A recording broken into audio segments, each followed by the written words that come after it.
પણ કાલે અખતરો કરજો સાહેબ, આ ચારે ચાર શક્તિની પરીક્ષા કરજો.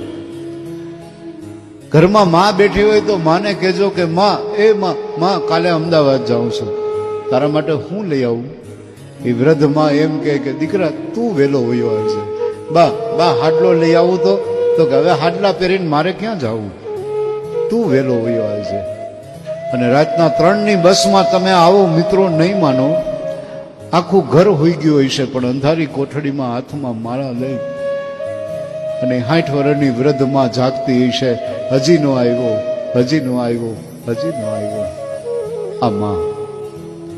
તમે બેનને પૂછો કે બેન તારે શું જોઈએ છે, બેન એમ કે કાંઈ નહીં. પણ બહુ હઠાગ્રહ કરો કે નહીં બેન કાંઈક તો લે, કાંઈક તો લે, કાંઈક તો લે. ત્યારે બેન દાંત કાઢતી એટલું કે ભાઈ બાપુજીએ લગ્ન કર્યા ને ત્યારે ગોર બાપાએ છેલ્લી વિધિ કરાવી કે દીકરી માંડવાને વધાવી લે. ત્યારે દીકરી માંડવો વધાવે છે ને જોઈને નથી વધાવતી, ઊંધા હાથે દીકરી માંડવા વધાવે છે. શું કામ? કે મારા ભાઈની સમૃદ્ધિને મારી નજર ન લાગી જાય. દીકરી ઊંધા હાથે માંડવા વધાવીને ઘરે વહી જાય છે. એ ભાઈ બેનને એમ કે તારે શું જોઈએ કે, પણ છતાં ભાઈ તારે દેવું હોય ને તો મારે ઘરે રૂડો અવસર હોય ને,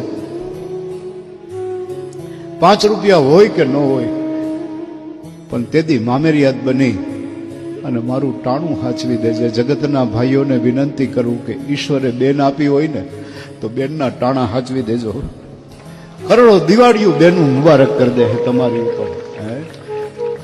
તમે પત્નીને પૂછો કે તારે શું જોઈએ છે તો પત્ની એમ કે તે શેથામાં સિંદૂર પહેર્યું ત્યારે ગંગા મૈયા પાસે માગી લીધું. શું માગી લીધું? કે જબ તક ગંગા મૈયા તુજ મેં પાની રહે, મેરે સजना તેરી જિંદગાની રહે.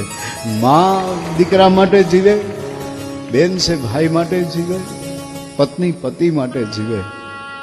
અને હવે દીકરીને પૂછો કે દીકરી તારે શું જોઈએ? બાપનો શ્વાસ છે દીકરી અને દીકરીનો વિશ્વાસ છે બાપ. વર્તમાન દીકરીઓને હાથ જોડીને એક પ્રાર્થના કરું કે હમણાં એક દીકરી નીચું જોઈને જતી હતી, એટલે ગામમાં કોઈએ પૂછ્યું કે બેટા તું નીચું જોઈને કેમ હાલે છે? આપણા દેશની દીકરીએ જવાબ આપ્યો કે હું નીચું જોઈને હાલું છું ને એટલે મારો બાપ અને મારો ભાઈ ઊંચું જોઈને હાલે છે. દીકરીઓ, તમને મારી પ્રાર્થના છે,